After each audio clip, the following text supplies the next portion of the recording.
Have you ever wondered what happens to your items once you send them into Radwell for repair? In this video, you'll get to see a full explanation of our repair process. Let's get started. First, our receiving area will receive your repair item.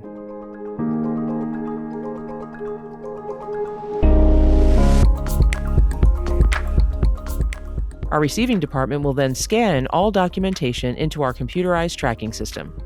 Next, your repair will head down the conveyor line to our quality control team.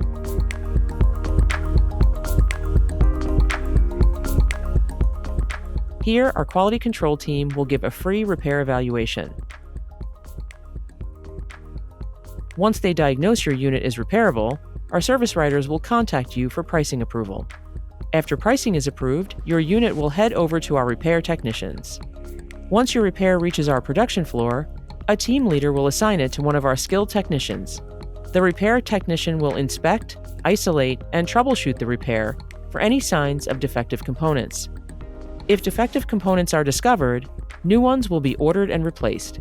The repair will then undergo further testing. Once the repair is completed, it will move to the final stage, our shipping department. Depending upon how fragile or heavy the item is, the box size and packing material will be selected and your item will be packed safely. Once packaged, a shipping label will be placed on your box and your repair will then head down our conveyor belt and on its way back to you. For more information about how Radwell products and services can help your operation, visit radwell.com.